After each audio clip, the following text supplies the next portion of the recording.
This is Defiance Daily Dispatches for the Defiant. I am your host, Miles Taylor. And today is Friday, folks. Today is Friday, which means we are going to be talking about the MAGA losses of the week. It means we are going to award the Donald J. Trump Soulmate Award as we do every Friday. And it also means we're going to take stock of the fight to counter Donald Trump's corruption together. And we're going to celebrate the momentum where there is momentum. But before we get to that, we're going to talk about some of the news of the week that maybe isn't so optimistic, touch on a few of those headlines, but we will be joined for the optimistic part of the program by our friend, Cliff Schecter of Blue Amp Media. I can't think of anyone better to do a Friday on Defiance Daily with than Cliff. Trigger warning, Cliff doesn't do a PG program. Cliff does at least a PG-13 to R-rated program, which is why we invited him on for Friday. We're looking forward to having that conversation with him. Let me bring in my Defiance.org co-founder, Xander Schultz, because Xander, ahead of the end of the program, folks in advance can go take a look at who our nominees are for this week, right? For the Donald J. Trump Soulmate Award. Tell the good people where they can go to look at those nominees and decide who they want to vote for. You can go to soulmate.vote to go look at who we are voting on, but not quite yet. I'm waiting for Miles to run with the big monologue, then I'm putting him up because I just got the info from our intern. Yet. So give me 10 minutes and you will have it if you see me co-working over here. Okay, I'm not going to spell out the web address then. I know it's in the crawl, but I will say nothing I'll put it in the comments, Kay. Because I jumped the gun. Hey, look, we do it live here. We do it live here at Defiance. Unlike Bill O'Reilly, we do it live. Yeah. And we're fine with it. Before we go in, let me say, friends, thank you for always heeding my call to action to like and share and subscribe. I mean it sincerely when I say it. If you see a heart button on your screen, if you see a thumbs up button, if you see a subscribe button, depending on where you're watching this program, please hit it. You can help us spread the defiance in this country. You can help us grow the Club for the Courageous, which is what we call Defiance.org. You can help us get these stories out into the world that have very real impact. And if you're listening to us on Spotify or Apple Podcasts, please leave a review. Or if you don't have time right now, jot a note in your calendar. Saturday night, I should just do a one-sentence review of Defiance Daily. Even if you say, I don't like Xander's cowboy hats that he wears on some Saturdays. It will help us. I prematurely got ahead of that feedback. There you go. It will help us climb in the rankings and make sure that we're getting this out to more people in the world. And ultimately, that means when we grow the Club for the Courageous, we are literally able to do more to support other folks on the front lines fighting back against corruption. All right, with that, Xander, we have spent the last several months, my friend, of course, watching this administration try to convince Americans that everything with this war in Iran is going according to plan, right? It's just going to be a couple of days. Maybe it's going to be a couple of weeks. I guess it's going to be a couple of months. And maybe eventually they'll tell us it's just going to be a couple of years, this war. Until we accomplish. That's right. That's right. And that's a whole nother ball of wax. What's the thing that we're doing? Okay. That's right. All right. And like clockwork, another piece of information comes out that tells us a different story. That's always what happens. Last week, it was the Pentagon quietly acknowledging nearly 100 injuries in an attack by the Iranians after initially saying that there were very few. This week, another one of those stories, but this time it's the number of Americans who have been killed in this conflict. Now, this is all tracked via the Pentagon's own casualty website. That's where they update the numbers. And on Wednesday, a total of 18 American service members were listed. But by Thursday morning, folks, it had been changed to 14. So naturally, people started asking a very valid question. What the hell happened to the other 4 soldiers?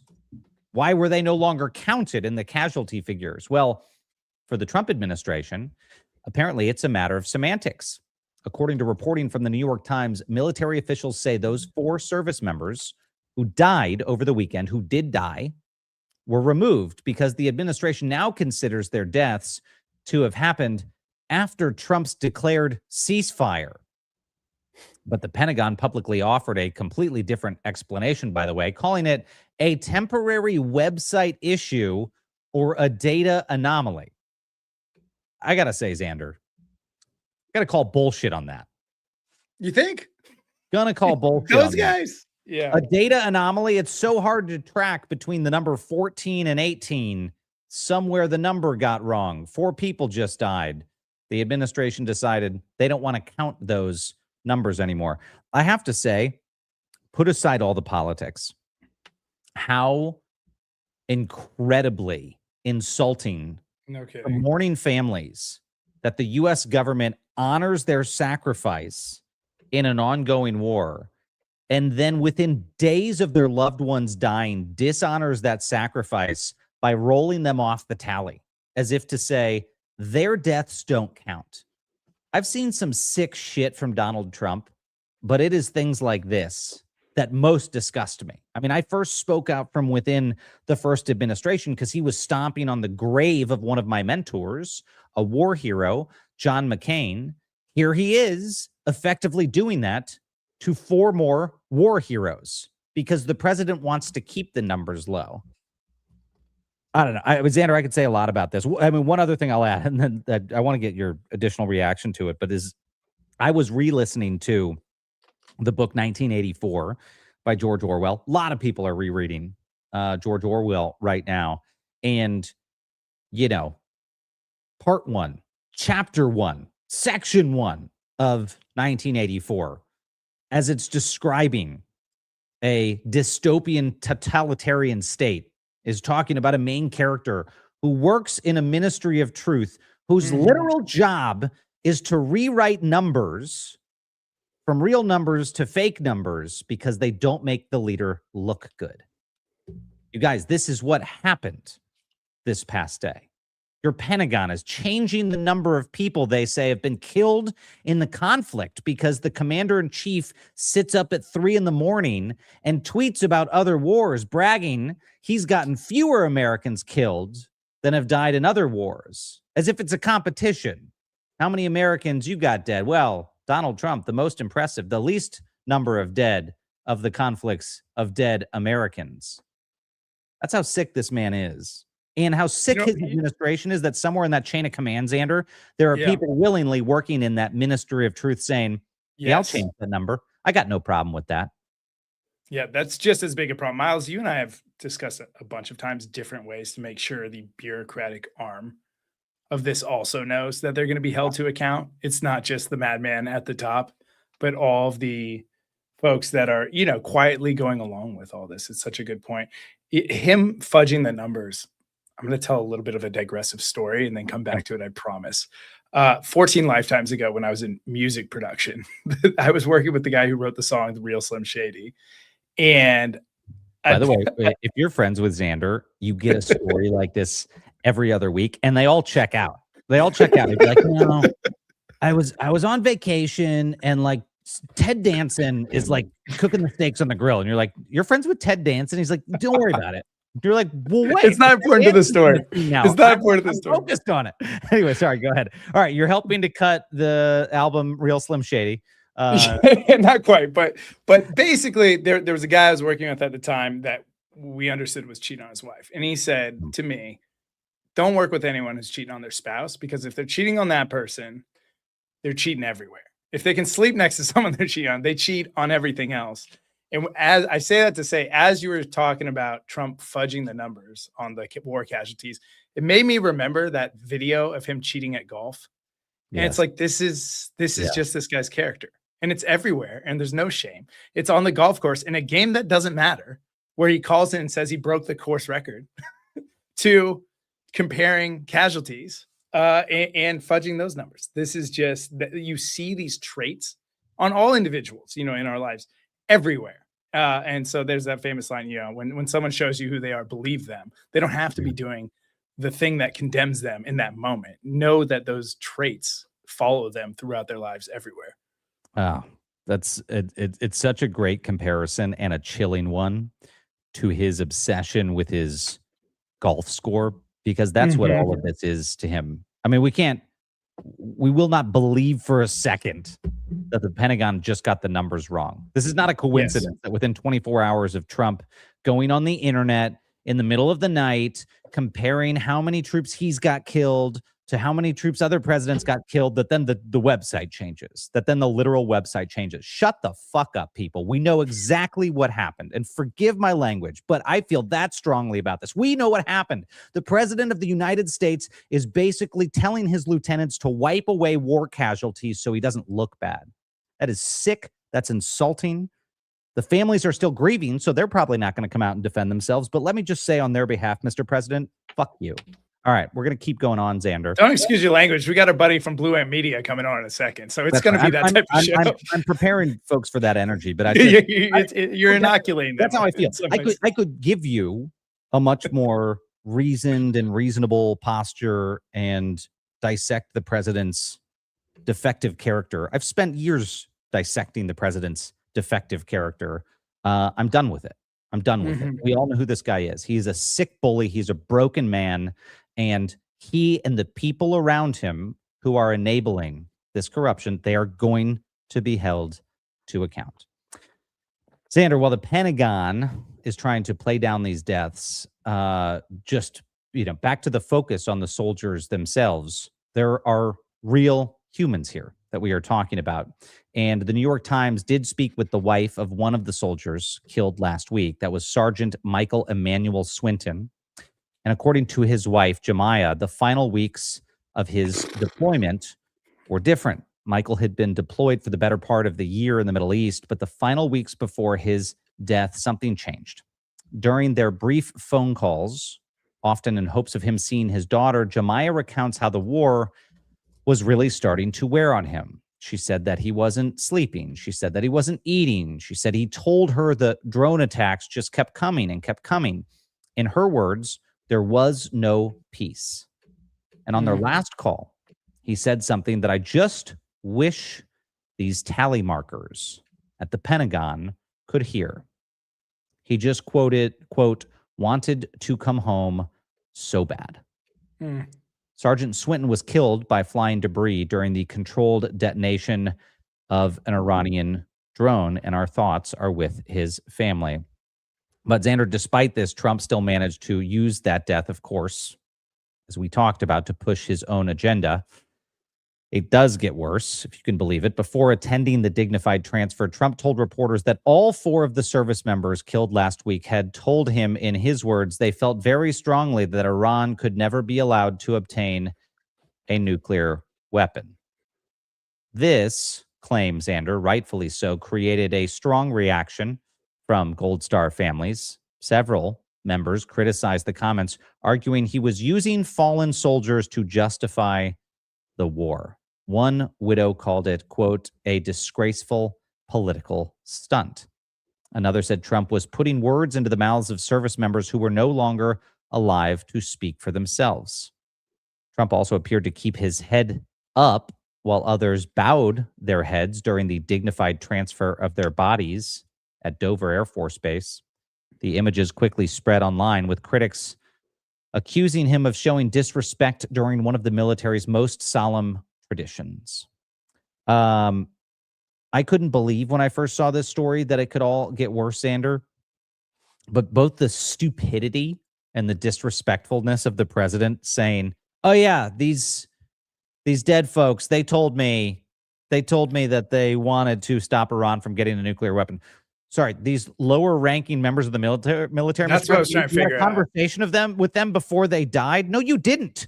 What are you even talking about? Your lies are stupid lies. They're weird lies.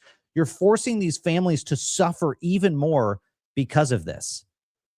I do not see a single person out there who voted for Trump, even if they voted for him 3 times after things like this, how you could say, I can still make excuses for this guy. You all have to be off the team now. You all have to say, this man is so disgraceful, he cannot hold this office. You have to. Or you have to own the mistreatment of these Gold Star families. You pick. You decide which one you want. Because this is a time of choosing. I know you were saying earlier, you're sick of talking about the character of the man, but honestly, when I see these stories, and this is going to sound a little callous, I think good because it's an opportunity to see it so clearly. Like sometimes you can't take an image of someone's character. You know what I mean? That's a hard thing to do a lot of the time. And not every news breaks through to everyone. Not everyone's a Defiance daily watcher. And there's a lot of military or ex-military support for Trump. Former military members supported him, a majority of them. It's good. It's good that each of these audiences in their own ways, whether you're a former military member and you care about these Gold Star families, or you're a MAGA mom and you care about women too, and you're seeing what happened with the Epstein files. It's good. It's good that he's being revealed for what he is. If you haven't seen it yet, these are all opportunities for new people to see exactly who he is in these snapshots. And unfortunately, we need more moments like this. He's not short of them. They just happen behind the scenes and behind closed doors. Miles got to see a lot, which is why he's so fucking animated. He got to see exactly who this guy is in conversation all the time. Not everyone's as plugged in. Not everyone has that type of access. And so it's good. It's good that people see him for who he is. Well, let me say what the president should have said and didn't, because he doesn't have the capacity. We are grateful for the service and sacrifice of these families. Yeah. And, to expropriate Lincoln's words, acknowledge the solemn pride that must be theirs to have given such a costly sacrifice at the altar of freedom. And one day we'll have a president who speaks in those terms about the men and women who give their lives to defend this country. All right, Xander, we're going to shift gears. Thanks for saying that, Miles. Thank you. Now, let's talk about the midterms. Earlier this week, we got into a pretty heated discussion where we both agreed Democrats need to be troubleshooting and actively preparing as if the midterms are stolen, not when they are. And I've got good news. It seems as if that is exactly what election officials are doing. Back in May, Democratic attorneys general and secretaries of state got together in Milwaukee for what were essentially tabletop exercises to start to plan for the November elections. And not about foreign hackers, but about our own federal government. What if federal agents showed up demanding election equipment? What if voters were intimidated at the polls? What if the White House declared an election emergency? And it wasn't just a handful of states. It was from every single Democratic attorney general's office and about a dozen Democratic secretaries of state. Xander, it is very good to hear this. This is something that actually, in some ways, you and I have been saying for years, as we've talked about in previous election cycles, stitching together even closer coordination from these offices to look at novel threats to our elections. Back in the day, you and I were focused on getting a lot of these offices up to speed on the abuse of AI tools to impact those elections. Now we see a vastly bigger threat in Donald Trump's election schemes, and it is heartening to see these folks coming together and wargaming this. Yeah, it's nice that there's almost, I don't know how to explain it, Miles. There's almost a naivety to the space for a little while that like he wouldn't do that, or that's there was almost like a deep hesitancy to attribute the actual correct probability that these things would happen because it felt unfathomable. Even after January 6th, for some reason, I remember meeting with officials over here in Portland. I was like, are you guys prepared for him to have National Guard troops and other troops in this city that you don't want here, that you're not asking to be here? Has anyone spoken about that? And they said, no, we haven't met about it. Like, you should prepare for that scenario. It feels like the dam has finally broke there and people are preparing for an antagonistic federal government that can be wielded. And maybe, to give people credit, maybe the hesitancy was they did not believe Trump wanted to. They didn't believe he could pull it off. And now with this new group of sycophants that he's instilled in each of these offices, he's shown he will wield this office like that, and he can. And so it's nice to see the space reacting appropriately. Yeah. I mean, I'll be even blunter with folks. Last year, I talked to a lot of Democratic governors' offices as Trump was deploying those troops. And I said, right now, all of you, the Democratic governors, Americans need to see you meet in one place and speak with one voice and walk out of a room and say, we take the threat seriously. And the reaction I got is the one that Xander described. people who did not see the threat, people who were living in the old world of politics of like, yeah, everyone does bad press releases and he's bad and we're going to, we'll make a counter move and things will be okay. No, you folks don't understand. This is existential. Now I think a lot of them get it, but it took a little while to wake their asses up. Unfortunately, it took the president fundamentally threatening democratic rights in this country to get these folks to decide maybe we should meet in a goddamn room together for some meetings. Maybe we should confer. Maybe we should plan. Maybe we should speak with one voice. It's happening now. I'm heartened to see it. Better late than never. Those state attorneys general and secretaries of state are going to be in the courts with this administration come November as Donald Trump tries to carry out these schemes. But another thing I'd point out to folks before we move on is there is another piece of good news here. And we wrote about it this week, which, as scary as this all is, there is no one on the face of this planet who is doing more effective get out the vote for the political opposition than Donald Trump himself. The data shows there is a massive enthusiasm gap between Democratic voters and Republican voters, and it's driven by Democratic voters who are fearing Donald Trump is trying to steal their right to vote. And 3/4 of them now say this is the most important midterm election in their lifetimes. Donald Trump is inspiring Democrats to get to the polls. And guess what? He's inspiring Republicans to stay home.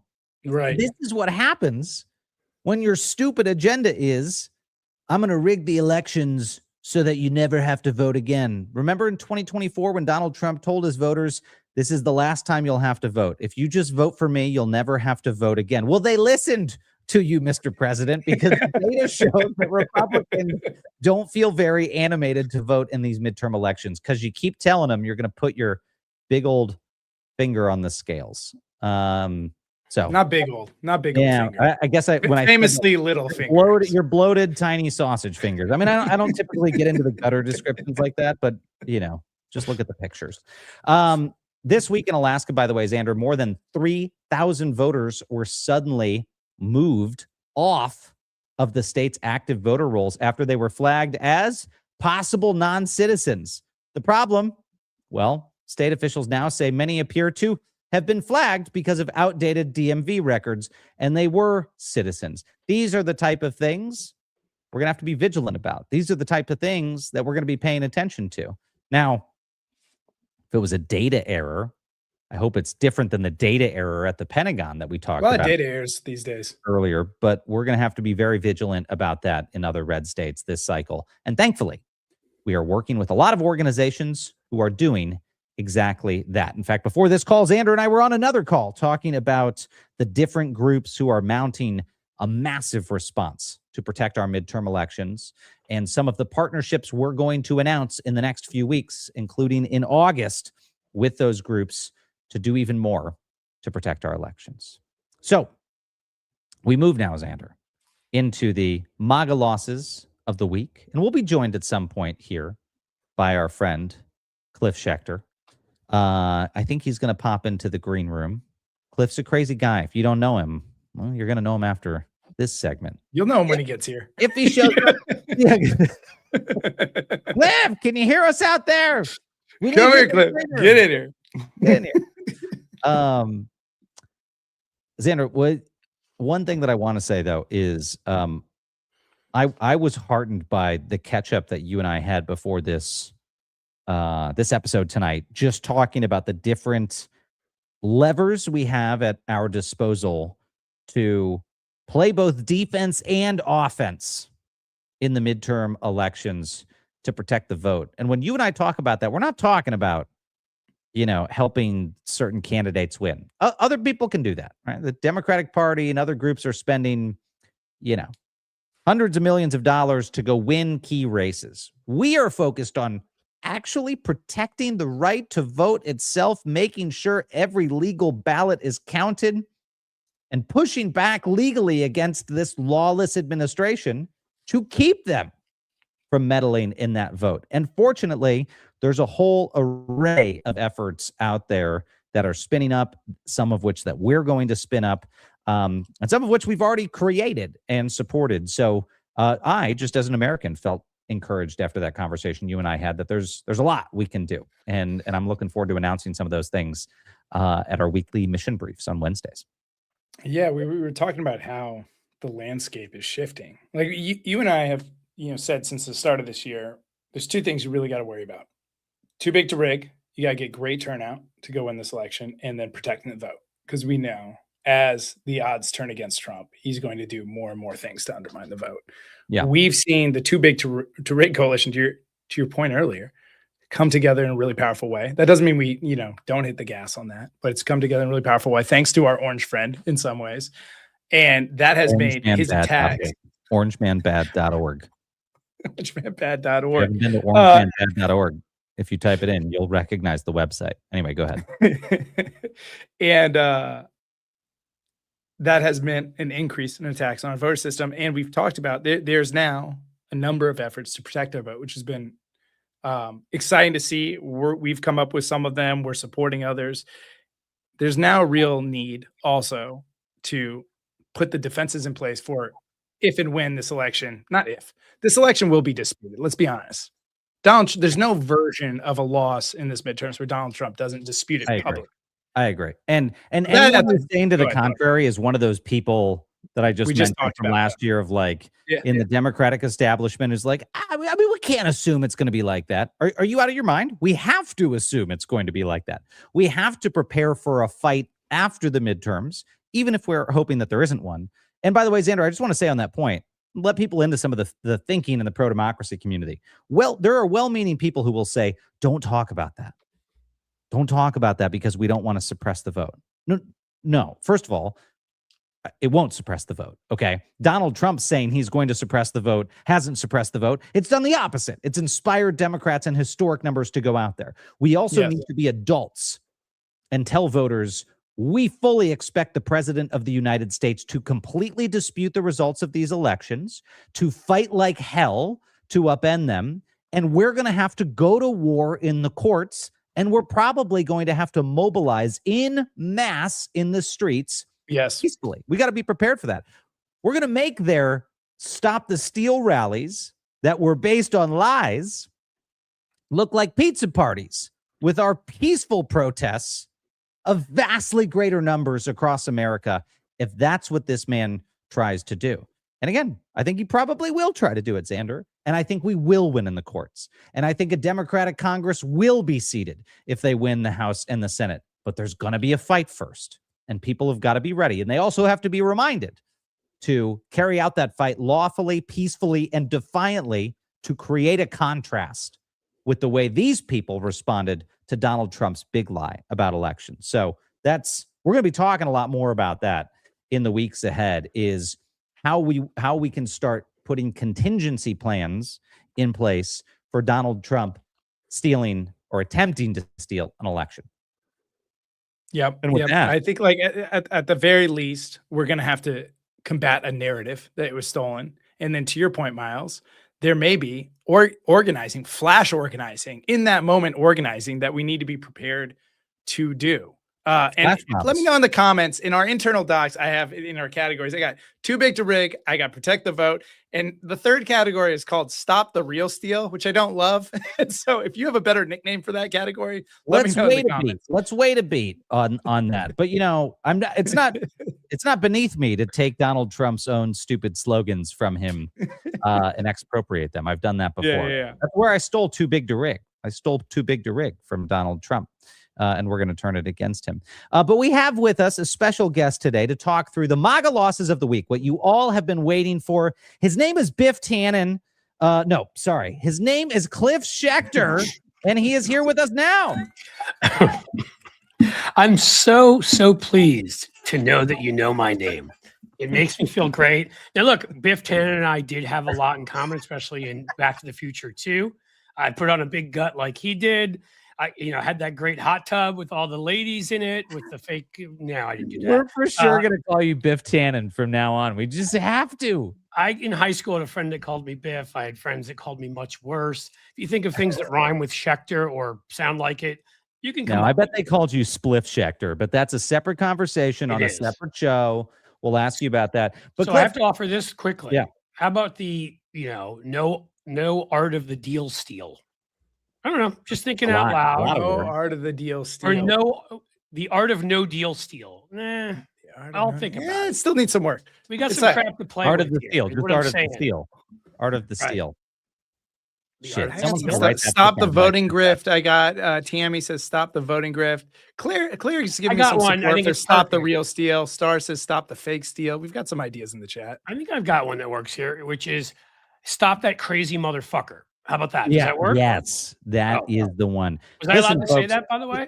Yeah, you are. In fact, we gave everyone a trigger warning at the top of the episode and then prepped them with one of my more profane diatribes because I was angry about the president's disrespect for fallen service members. So, Fair. that'll get you fired up for the day.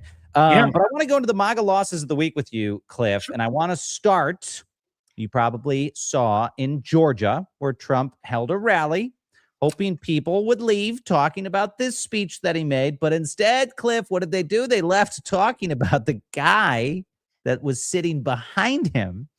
Because for one glorious minute, folks, if you didn't see it, the internet cared less about what Donald Trump was slurping from the microphone than what this guy was doing. Take a look at the clip. Oh, we get to see it too. Mm-hmm. And more money is being invested in the United States right now than at any time in the history of our country. And Americans are working today more so than ever before. We have more jobs today than we've ever had, and it's not even close. More people are working. I want to like that guy and think that he wasn't trying to emulate him, but was in fact mocking him. I think so. Well, I mean, so people started calling him instantly after this. They were saying this guy's an absolute legend. He delivered one of the best Trump impressions, at least one of the best live ones they'd seen. Before long, the internet's not hyperbolic. I know. That's the great thing about the internet is that it's very soothing. One of the best impressions we've ever seen. No one's done a better impression. Beautiful, before most long, beautiful thing you've ever seen. Yeah, okay. Rylan Ferguson is his name. 20-year-old guy came forward to explain what everyone was seeing.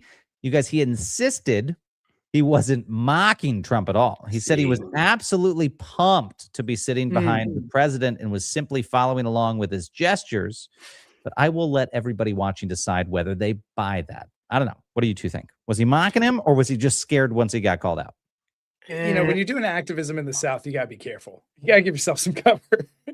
Go ahead. There's also, I mean, I don't even know that I should make this joke, but I guess that tells me I should make it. Sitting behind Donald Trump is not the safest place to be, it turns out, at some of his rallies. So I would think that you might not want to do anything to mock anybody. And in case somebody, I'm going to stop before the Secret Service shows up. But in all seriousness, like he looked to me, he had the suit on, he had the whole thing going on. I think he was trying to be Trump, which at this point makes me sad that there's really anybody out there that still thinks this person is worthy of trying to emulate in any way possible. But there it is, He didn't have an ill-fitting suit and like his tie hanging down below his nutsack like Trump does. So because nobody can not seem the best impression we've ever seen. Just an impression. Impression. Well, I just want go ahead. He was quiet about it, Cliff, but I imagine you've seen this. There was someone who wasn't quiet this week, and I loved this when we had our team meeting earlier today, when we watched the clip of actor Alan Ritchson. For anyone who knows the Jack Reacher books, there's a Jack Reacher television series on Amazon, and Alan Ritchson is the guy that plays Reacher, right? The big hulking tough guy. A lot of folks in general read those books, and he's a badass character. He's been designed to be this super tough guy. A lot of MAGA folks read those books too. Now, that show has become very, very popular across the board, but especially with conservative audiences. But it turns out Ritchson, not quite the MAGA superhero some fans imagined him to be. He was on the podcast Happy, Sad, Confused this week, and this is the clip of what he had to say about DJT. I think are a little bit afraid of me because they're like, he's a loose cannon. And I'm not. I'm just saying the shit that everybody should say if they give a shit about humanity. Everybody I should feel like I feel. The world is on fire. Then the world, yeah, like, oh, mad about the way things are and the abuses that are happening. The Epstein files. The fucking Epstein files. God damn it. Where are they? It's a fucking law, bitch. Show it. You fucking pedophiles. I shouldn't say fuck because I'm a Christian and people are going to go like, how can he say fuck and he's a Christian? Because that is something that should make you want to say fuck. Yeah. You know, sorry, God, I'm sweating now. This is my fucking politics, dude. I would fucking railroad these fuckers. I would get those Epstein files out in 2 seconds. Mm-hmm. Yeah, dude. 2 seconds. Fucking move out of the way. Like, get out of there. I don't care what room they're in. Bitch, move. Like, give me the fucking manila envelope. I will get you the Epstein files. Sorry. You got my vote. Whatever you want to run for, you got it. Don't you want to see what's in there so that we can hold people accountable? These fucking rapists? We're just cool with it? That bitch has the keys to the nuclear... He's like all up into 13-year-olds. Like, dude, what? Go to jail. Go to jail. All right, what are we talking about? People, I think, are a little... If I weren't married already, I just want to say, if I weren't yet married, I would contemplate, Well, sorry, what did you say, Cliff? If I weren't married, I would contemplate reaching out to him and seeing that guy. Open to. No, I mean, seriously, he I'd heard. I remember a couple of years ago. It's funny because he did bring up the Christian thing once there, and it's in between yelling bitch and fuck and everything, which was kind of nice. I remember him saying, a year or two ago. I guess the MAGA folks, it's hard for them to consume non-MAGA media, so they maybe wouldn't see this. But he said, I consider myself a Christian. How can you consider yourself a Christian?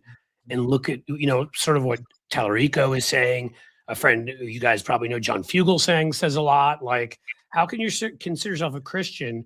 There's actual passages in the New Testament about, I don't know, Jesus hanging with the lepers and helping folks, the stranger on the highway. You don't grab the stranger in the highway, hog tie them, and throw them out of the country. You help them. That's what Jesus said. And so he's made that point from a Christian perspective before. I'm just glad he made it this time from a, fuck that guy, where are the Epstein files kind of thing, and showed the kind of anger we all have over that he's ignoring the law, but our Supreme Court is bought, so, nothing happens. I gave the Bible a read for the first time through and through last year. A lot of talk of strangers and neighbors and supporting them. That's the majority of what Jesus is talking about when he's actually quoted. I'll say this, gang, and this is maybe like I've been on a loop on this all week. We are starting to see elites and institutions speak out and do things. That is because of you all.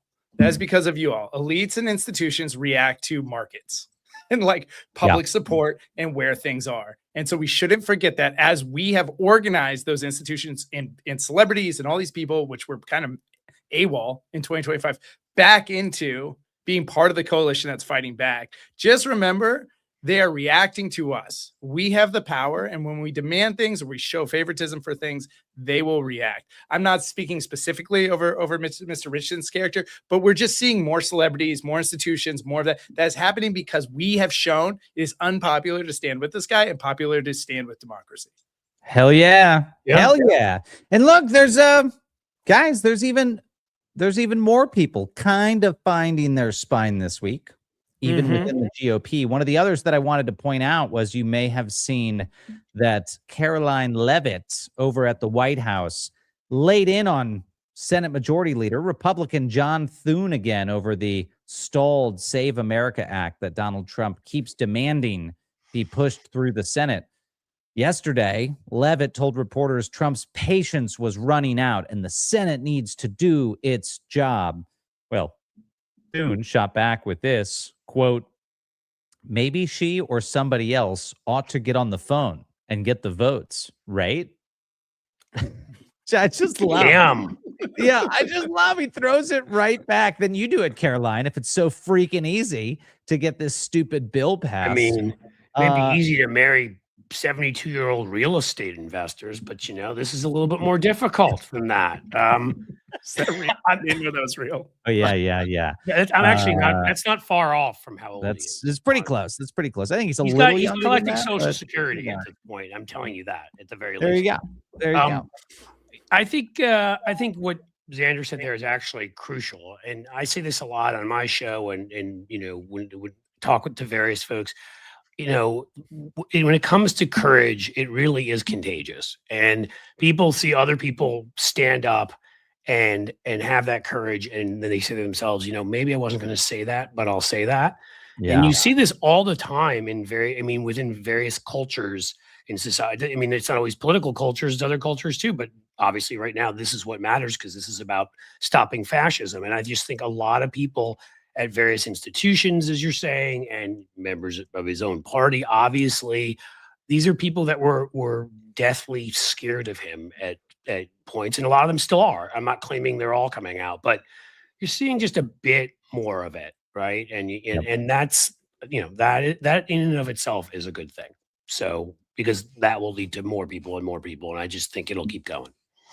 So, hell yeah. Well, that reminded me, one of the best responses to heckling I've ever seen. I was at a Giants game and Luis Gonzalez, the slugger for the Diamondbacks, was playing first base. And this guy was killing him. He's like, Luis, you suck. And so Luis just took off his glove and handed it to the guy. He's like, go ahead. That's amazing. That's essentially what Bethune did. He's like, yeah, go ahead. I You love show that. me. Look, see if you knew better. All yours. he's done a lot of cowardly things, but you can tell that the patience is wearing thin. And speaking of patience wearing thin with bootlickers, let's go to another one. Pillow pusher and bootlicker turned Minnesota. Is that what's in the script? Pillow pushers? Well, I kind of merged those things together. Mike Lindell, you guys Does he know. still push pillows? Does he still have a company? Can I tell you guys a weird thing? People are going to hate me for this in the comments. Years ago, like 10 years ago, I was gifted 3 My Pillows, Mike Lindell's company. And I still sleep occasionally on one of them if I'm in the guest room. Like when we had baby and, you're taking like turns, like you get 3 hours of sleep at a time. Right. And I'd go in there and I was on the My Pillow. And I said to Hannah, I was like, it's not that bad. She's like, we need to throw those away. You need like when like star players get traded and everyone burns the jerseys. Like you need to do a ceremonial jersey burning of that pillow. I'll honestly and really just some ceremonial burning, some sage and whatever else. Clear it out. Yeah. Maybe steam clean your house and your head. I bet if you burn one of his pillows, I don't know what's in them, but I imagine it's like going on an ayahuasca trip. Like there's probably a lot of chemicals in that thing. There's probably all sorts of stuff in there. We'll see. We'll see. Maybe we'll do. You're gonna want some steam cleaning from that, I think. My pillow. Well, look, Mike Lindell, who has for years, as you guys know, he's been one of the loudest election integrity guys, which is just newspeak for election stealing guys around Donald Trump. But he's been saying that the voter rolls are a mess and that there's fraud everywhere and blah, blah, blah, blah, blah. Well, then this week, folks, people started asking questions about his voter registration. And then reports surfaced that old Mike Lindell did not appear to have an active voter registration in the state where he is running for governor. Now, that would seem to be some kind of a bad thing, maybe a disqualification of sorts. I don't know, but well, this was his excuse, Cliff. He said that he's got houses in multiple places, Texas and Minnesota, and that he believed he was registered to vote in Minnesota. But the Minnesota Tribune reported Friday that Lindell had an active voter registration. Nope, in Texas. And then suddenly on Wednesday, Lindell had a screenshot showing he was registered in Minnesota. Now, I'm not saying Lindell was lying, but I do want to linger a bit on one discovery here. Minnesota also has same-day voter registration. Now, based on what he shared, there's no way to tell when that registration occurred. But you guys, do we think if he had been registered 2 years ago, wouldn't he show us the timestamp? Instead, he's like, no, I'm registered. Shit, I just did it 5 minutes ago. Like, is that not what happened here? Of course. I mean, how many different times has this like already happened this week or the last month? We find out some major Republican isn't registered. Where who was it recently? It just happened in Florida, I believe. I can speak right here to like in Ohio, the appointed, empty pair of docksiders they call Senator John Husted. for a long time when he was the House Speaker from Dayton. Like reporters will go back to Dayton, Ohio, and they, because he's in this gorgeous condo, of course, that he got from, I'm sure, lobbyists in Columbus. He'd go back to they go to Dayton, and there'd be so much mail stuffed in the screen door for like months because he had not been there, but that was where he said he lived, and he clearly never lived there. Like, I'm just at this point, I don't even get shocked anymore. I expect that most Republican office holders are cheating when they vote. I mean, Trump attacks mail-in voting, and he mail-in votes. Like, they're just such liars about everything. So why not this too? Cue that Michael Jackson song where he goes, "They don't really care about us." It's just like, you got to look at these guys' records and how they live their lives. Has this person been of service to society at any point in his life? Has he said this is really important to him to give back and care about civic engagement? Trump, the real estate titan that screwed everyone over his entire career. Yeah. Did anything about his past say this is someone who deeply cares about the well-being of others? Like, I get that the messaging works, and we should pay attention to the messaging. I've been saying this all week. Pay attention to the messaging that works, that these guys are utilizing. But like, you've got to look at someone's history and go, does this check out? Does this turn check out with what this guy's been about for? These guys aren't young. Trump's 80. How old's Mike Lindell? He's in his 60s. Like, they've had a long time being around on this planet. Show who they are and what they care about. In Lindell's defense, I mean, he did, take care of the mortgages of at least a couple crack dealers. So there is that. You have to give him credit there. God, I didn't know that. You got all sorts of facts. There you go. He's got, Cliff brings the facts. Well, I do. Always the next one, guys, the next MAGA loss of the week, I think, is one Xander is going to be especially excited about, because it's something that we've been trying to organize different folks around with one of our efforts, GTFO ICE, get the facilities out ICE. And that is the MAGA loss of the week, is that Citizens Bank announced it will no longer finance two of the largest private prison companies in America, Geo Group and Core Civic. Yeah, that have been behind a bunch of the ICE detention facilities, including some of these converted warehouse secret prisons the Trump administration was trying to build. So they're basically divesting from those two private prison companies. Now, they didn't just suddenly go to bed one night and grow a conscience and decide to stop financing these companies that are profiting off of the Trump prison camps. They did it because that was supposed to be a drum roll. Sorry, Mercedes. They did it because, drum roll, please, there was public pressure on top of continuous pressure campaigns by advocates and citizens. At least 2 city councils in New Jersey voted to withdraw their money from Citizens Bank if they did not debank the private prison companies. And now D-bags? They have debanking the D-bags. Xander, I got to think you're excited about this. That's a better nickname than our campaign. Our campaign, gtfoice.org/divest. Go there now, because you should join Citizen Bank. You might be invested in Geo Group. You might be invested in Core Civic through your retirement funds, especially if they are through Vanguard. And so a lot of us are unknowingly invested in these. And so go to gtfoice.org/divest. Make sure your employer drops Vanguard. If Vanguard gets enough of their clients to drop them, they're going to remove those groups from their portfolio. That will create a spiral. They own over 10% of both those organizations. That will create a downward spiral that could crash those companies. Let's do it. We should have disrupted them a long time ago. Yep. Now is a great, easy time to engage your neighbors on this front, because they care about these awful prison camps. Get them involved. Divest.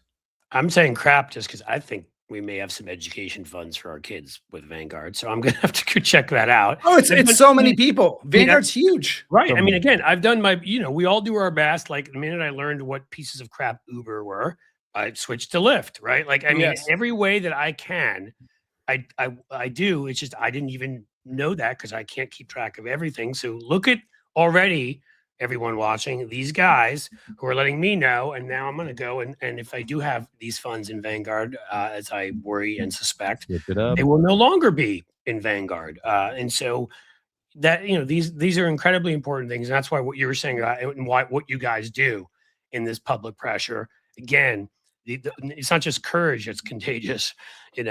Like when these guys get shamed, they get worried, and when they have to go to their country club and people kind of look at them strangely, they're like, where even regular folks that are wealthy like them, so not regular, but people wealthy like, God, why are you such an asshole? You know, that it's getting their own crowd to disapprove of them. And I just don't understand. We should have years ago gone after the entire concept of private prisons. The fact to me 100%, Cliff. that is even a thing, that people have a profit motive to put more people in prison is. I was on the board of the Ohio Innocence Project for 8 years, and I'm pretty passionate about this stuff. And like, that's just horrific. Private prisons are horrific. Just a lot of things you can privatize. That's not one place you want to bring the free market in to incentivize people to have others be not free. I have to say, this is one of those things, you know, when this story first emerged, when Xander was talking to me months and months ago about privately working with some of these other groups to launch divestment campaigns, I wouldn't say I was dubious, but you know, Xander can attest that my reaction was like, you know, is that going to be one of those things that has an impact? And I'm a guy that helped build an organization about crowdsourcing courage to fight back. And I am just thrilled to see yet another example of ordinary folks rising up and putting a challenge to these guys. And this one is very real. We can make these companies get the message that there's not just one incentive here, which is suck up to the would-be king.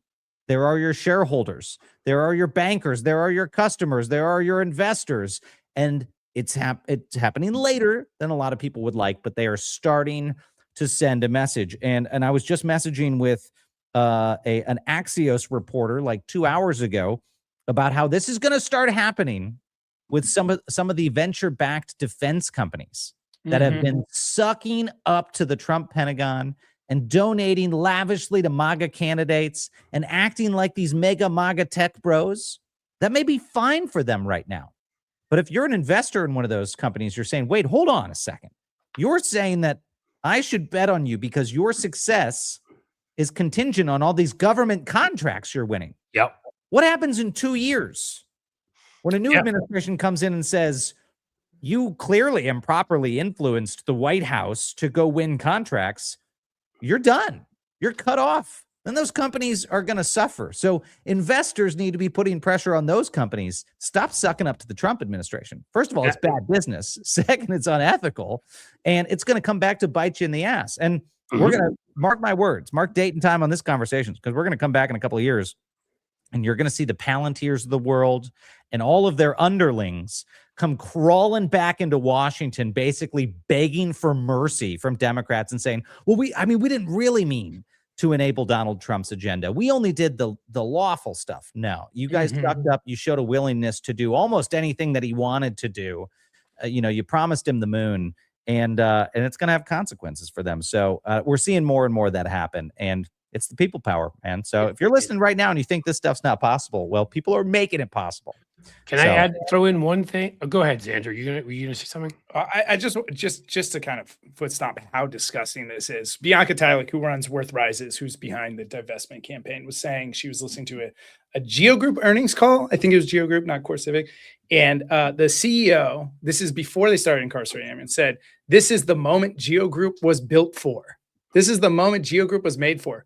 What moment are we talking about, friends? The mass incarceration of immigrants all over this country who were previously gladly showing up for their immigration hearings and not committing crimes in this country or anything like that. Like, what are they? Fascism? This is the moment we were looking for, so we could build up the prison camps. That's the incentive. We're waiting for this moment. Yeah. Yes, they're waiting for fascism. And Cliff, to your point about we're not tracking all of this stuff all the time because it's hard. That's also a policy failure. The Europeans don't have to track all this stuff because you can't do it. You can't have profit motives when you incarcerate people. If you pass policies that make it impossible, you can't have poison in your food. Right. So you don't have to be exhausted by conscious consumption all the time. When I was over there, like I was over in Italy, I don't remember, like a month ago, they don't have Diet Coke because it's bad enough for us that they consider it dangerous. So you have Coke Zero, which is made from different stuff. I don't know all the science, and I'm not getting into the different, but there were a bunch of things there we kept looking for, and like they just aren't there because they have a robust regulatory system. Yes. Like they declared that, I remember at one point that the bread used in sandwiches at Subway was not actually bread and would not allow it there. I don't know what it was. I think it was yoga mats, if I remember the internet They right. also It was either think- yoga mats or They some think form that of the silicone skin on life. Donald Trump is not actually skin, and they think the hair is not actually hair too. Well, So no, I think we there's know similar that's not. preservatives. You know, We know that's not. That's Penn Jillette had the word, had the line for that. It's piss cotton candy is what he called his hair. I can't take credit for that. That's one of the best lines I've ever heard. That's Penn Jillette. And I was like, I've used that one a lot since then. But It's gotta be. one serious thing I wanted to say quickly, Yeah. with these divestment campaigns, I did some of these things, you know, when I was more in the PR world. One thing that's key, and I can say this from fighting the NRA and the gun lobby for a number of years, is that, again, the public shaming is important. Like the NRA would almost step out there and take all of the flack. So people didn't know who the CEOs were of these companies who are destroying our children's and everybody else's lives. And again, we need to be careful and make sure that we advocate for nonviolence. I'm not pulling like a Mangione thing here. I am nonviolent. I don't believe that you do that. It doesn't mean, though, that what you have to do is you have to be nonviolent, but it doesn't mean you have to respect their a right to go out to dinner and not hear about what horrible people they are. Right.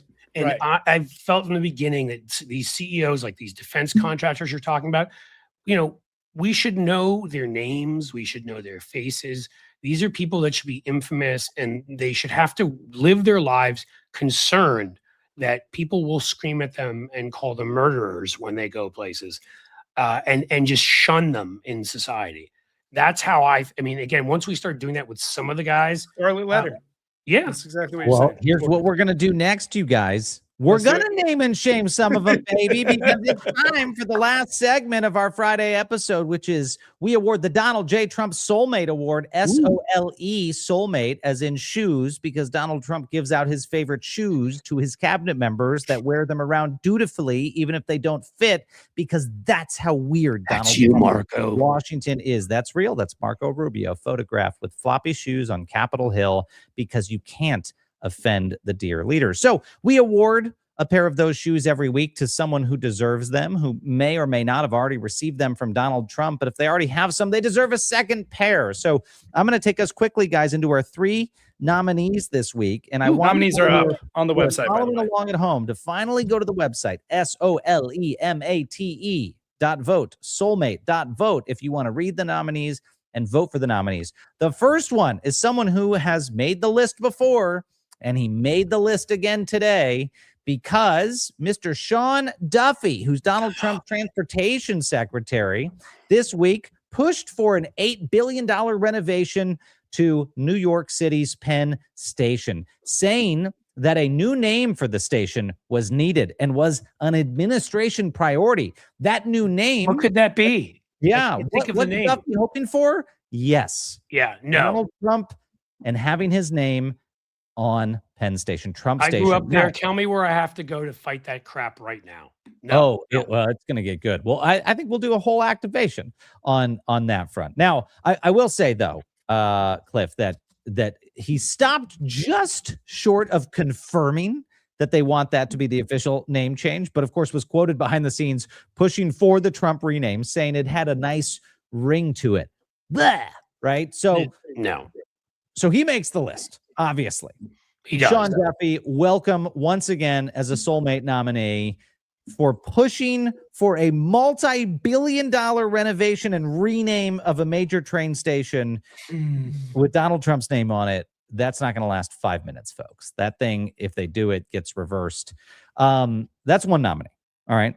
Hold your fire. Maybe you've just decided that's so disgusting, I got to vote. All right. Go ahead. Vote for him. But listen, we have 2 more nominees. Our second nominee is having her bootlicking debut tonight. First time on the list.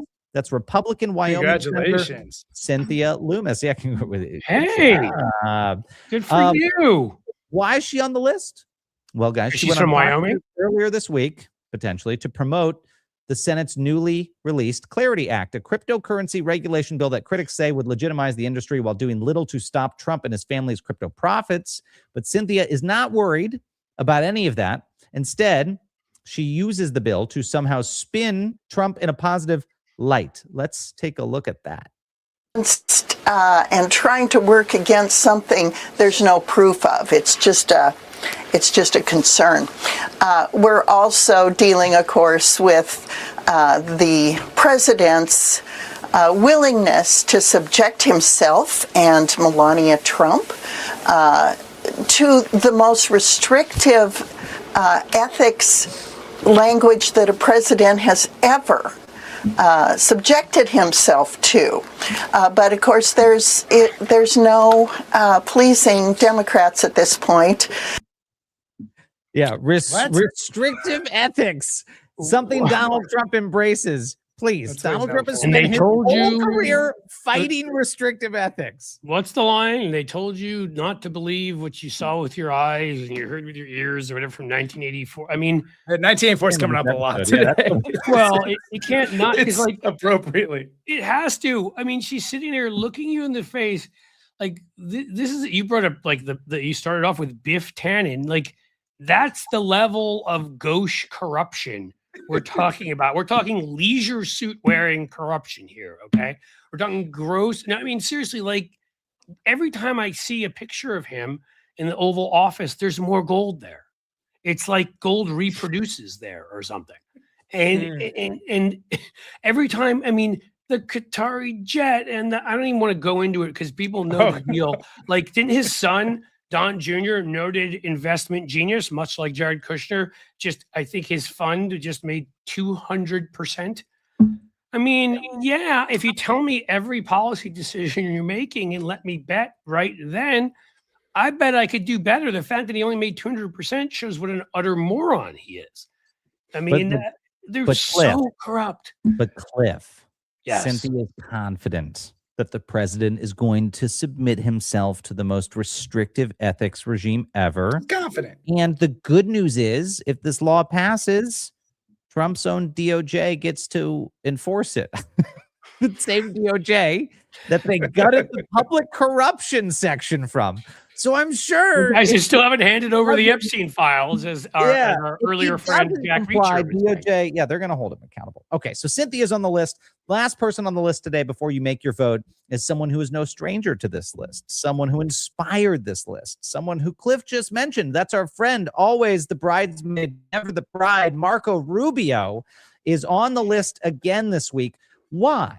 Well, Marco Rubio's back on the list because during an ASEAN summit this past week, he was asked about Donald Trump's war crimes in Iran, and he not only endorsed the president's actions, his threats to commit war crimes and blow up bridges and civilian power plants, but he took it a step further, trying to paint him as the strong big man leader we all know he is not. Take a look at what Rubio had to say. Social that the U.S. is going to bomb and destroy a bridge or power plant every time that Iran targets a ship in the strait. Is talking about civilian infrastructure there. Do you think that is? This is what he's talking about. Iran is begging us, okay, both directly and indirectly. Let's do a deal. Let's talk. Iran is begging every day. The problem with Iran is every time they make a deal, the people that are in charge there, they either break it or they want to change it. So it looks like they're not ready to make a deal. So they're going to continue to pay a price. And every night the price gets higher and higher and higher. And that's what's happening now. Trump's statement about the bridges and the power plants, just want some clarification. Do you rule out striking civilian infrastructure? I think, I saw Arachi, their foreign minister, who the other day say or something about their policies, an eye for an eye. The president's policy is a head for an eye. I mean, honestly, that's what it's going to be. I mean, they will pay a very heavy price for the things they're doing. They're already paying a very heavy price. You guys don't know it because you don't cover it. Do you guys give it a lifetime achievement award on this? Yeah, he's fighting Probably for it. This is his third time up. The whole fucking shoe company. I mean, now that Lindsey Graham is dead, I think the lifetime achievement award has to be between him and JD Vance for the biggest bootlickers who once were just enormous critics. I don't know what we should play that clip every time of him saying Trump's a con man, and a lot of Republicans will be having to explain themselves in 10 years or whatever it is for why they threw in with a con man. And then here he is. Wasn't enough to cut USAID, which he had strongly backed, and allow hundreds of thousands to die. Yes, Elon. Yes. wasn't enough to betray Ukraine as he sat there, with his head in his hand in the Oval Office, and those two worms screamed at Zelensky, who's like a modern day Churchill, if not even more impressive. Rubio, there's just, again, I'm biasing this, so I should shut up because everyone should vote their conscience here. But well, no, we go around. Rubio I want to know. I want to know achievement. your.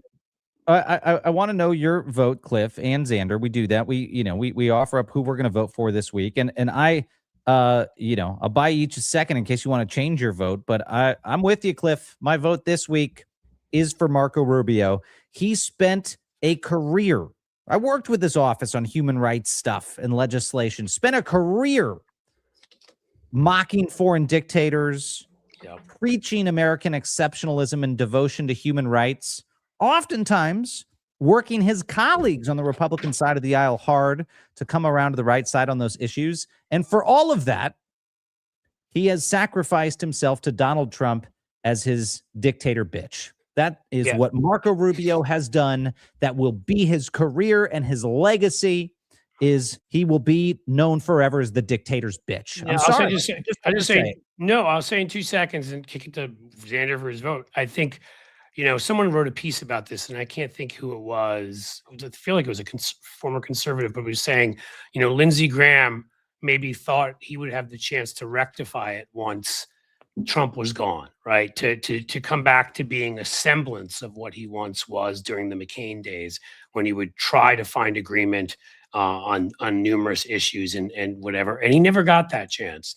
And the thing about someone like Rubio, I guess he just thinks, automatically that this won't be his legacy. But I hate to tell him, for a lot of these guys who thought they're going to get reelected afterwards and didn't, Trump turns on you. Just ask his first supporter in Jeff Sessions, in the Senate. Like, enjoy living with this, Marco. Enjoy living with this, because this will be your legacy. You're justifying a war crime right there. Well, so we know who your vote is this week. Yeah, I have to. Xander? Just by lifetime and by this individual measure of justifying a war crime. Both. Xander, who wins this week for you? I'm aligned with Cliff. I want to talk about an important word that Rubio used, which is they. Yeah. He said, they keep tearing up deals and they're going to pay for it. Those two theys are different. And that's the important part of when we're talking about war crimes. They, Xander's smart, is Iranian leadership, right? Iranian leadership. They're going to pay for it is Iranians, just everyday people. Do you think the Iranian leadership is going to be without electricity? Do you think Iranian leadership is going to be without water? No. Do you think Iranian leadership is going to be particularly responsive to the plight of their people? They already control a dictatorship. They're not up for a vote next year. And their people have stood up to them already and tried to, right? They were amidst it already. There's a reason we've condemned these things, because we're not punishing the people that are making these decisions. We're punishing a bunch of innocent people. It's disgusting. Is where the war crime comes in. And Marco Rubio will get to carry the designation of war criminal going forward. This isn't the first war crime, by the way, folks, he has supported with Donald Trump. Folks aren't talking about the lethal strikes in the Caribbean and the Eastern Pacific. Mark my words, that comes back. It also comes back for Marco Rubio. These are war crimes of the kind he used to rail against. When he was in the United States Senate, and which he now gets to own because power was more interesting for him than principle. All right, guys, I think we've probably stacked the deck enough in favor of the person we think. Let's see what the people thought. We're going to get a soulmate.vote. Let's go to the results. The winner this week is a real drum roll. It'd be great if they all rejected us and went. It is Marco, head for an eye, Rubio. Marco, you deserve the shoes. You deserve another pair of shoes. Cliff thinks you deserve Donald Trump's shoes for life, and it's not even close. It is a blowout. Marco Rubio with 62% of the vote. Senator Loomis with 23%. Sean Duffy with 13%. Don't worry, Sean. You'll have your day. Marco gets the shoes in the Donald J. Trump Soulmate Award for this week. I know we're in overtime, guys. One final thing, Xander, I want to throw it to you before we have Cliff close us out, which is we are starting to do the leaderboard of people who are helping to spread the defiance. Xander, who's on the leaderboard? Tell us, what is this leaderboard?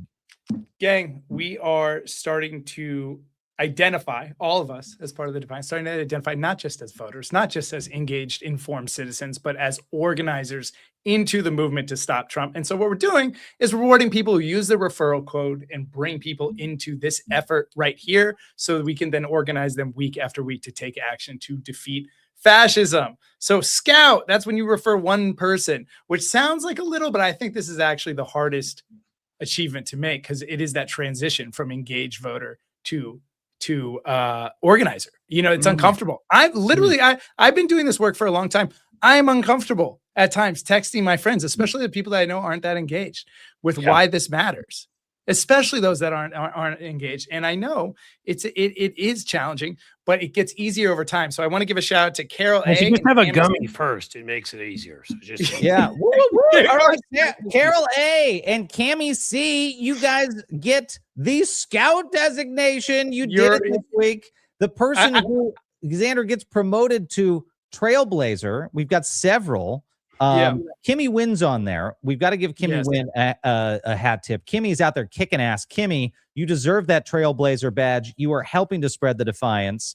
Care Bear, great to see you up there on the leaderboard. And our friend Olivia Troy gets the Trailblazer award. Guys, it's not just, I mean, look, you're in really good company. Ordinary Americans out there who don't have their own shows and massive profiles are spreading the defiance, but also you're doing it alongside these other folks. Look at who got promoted to major. Jim Acosta. All right, Jim Acosta is kicking ass at referring people to come join the Defiance. And I can tell you, Jim's not outsourcing that to some staff assistant. That's Jim. Jim is getting people to join the Defiance. So kick Jim Acosta's ass. Climb the leaderboard. Someone get ahead of him. We got to make sure we put Jim down and we get him off that leaderboard. I don't want him toast, man. You know, I will tell Cliff. Challenge to you, buddy. You could rise to the ranks really quickly. As a reminder, Major is 25 referrals. Trailblazer is 10 referrals. Cliff, I think you could rise up the charts. I'm positive. Here, brother. I mean, you know, for the folks here that don't know, we have a deal going on for folks that are subscribed to us at Blue Amp Media that they can get 3 months off. So I don't know if you'll count that because you can count it however you'd like. I don't do it for the accolades. I do it for the love. Oh man, Cliff, for the love of the game. Cliff, but they get 3 free months. You should know, folks, if you're here and you're subscribed to me, you get 3 free months with these guys for their paid subscription service where you get all the goodies. You get to comment in the chat there. Say, you know, to your heart's desire, you know, all this great stuff. You get to go and hang out with Xander out west and do, you know, I think go water skiing with him. I saw or something like I don't remember what it is, but it's something fun. In all seriousness, water skiing doesn't go well for me. I'm far too pigeon-toed. Okay, I'm full of crap. But the thing is that seriously, these guys, you know, they come on here. They're not going to say it about themselves. So I'm going to say it. They're doing amazing work, and I would argue maybe the most important group out there right now. And I'm not kidding because I'm serious. Like the combination of the two of you and the ideas you have and the follow through, like I'm honored that we're working with you right now and we're doing this. So Jim Acosta, get ready. You're getting your ass kicked this weekend because I'm sending some shit out. That's exactly what we want. That's exactly what we want. Our posts. And I'm going to just have all over the place. Defiance is going to be like everything. It's going to be one of those charts you see like different words used, and Defiance will be this big, and like the will be like that. Like it's going to be everywhere. No, so we have a post going out tomorrow or Sunday, and I'm going to be. So if I don't win that damn thing, I'm going to just go door to door here. I don't care what I have to do. That's exactly what we want. We want to tap into that competitive spirit. We want to honor people who are doing this. And gang, if you don't know, go to defiance.news/leaderboard. That's where you get your referral code to use with friends, family, your indivisible groups. You know, go big, go door to door, like Cliff mentioned, and try to get folks to come join this effort. We'll do the work of informing them, giving them actions, just bring them along. And gang, let's model. Who are you sending your referral code to? I'm gonna send it to my cousin. I'm gonna send it to my cousin who hasn't joined. Okay, Cliff, who do you think? You asked me, I've got a long list. Everybody who is at Blue Amp Media is going to join. which is not huge. We're a 5-6 person operation. But my mom, who wonderful Democrat, has been 88, been a New Deal Democrat forever. We're gonna talk to her about joining. I have Let's a few friends. go. I got a few friends. I got a neighbor down the hall there, a Frenchman who moved here and settled here and is horrified by what he's seeing. We're gonna get him to join, and then I think, well, we've got a relatively large list at Blue Ant Media, and I'm serious. I already had planned to send out a post to be pushing you guys and people joining you guys. So I can't even say who those people are going to be, but if I don't break 25. I don't know. I don't know what I'm going to threaten, but I'm going to threaten something to myself. Bro. You're going to get into the thousands. I got a bunch of toddlers coming over right now. So, and I know their parents are progressive. Guys, go to defiance.news/toddlers. That's our program for the day, friends. Cliff Schecter, thank you so much for joining us. Thank you for everything you do. Thank you for your partnership and expanding the Defiance. Very excited for some announcements that we have next week.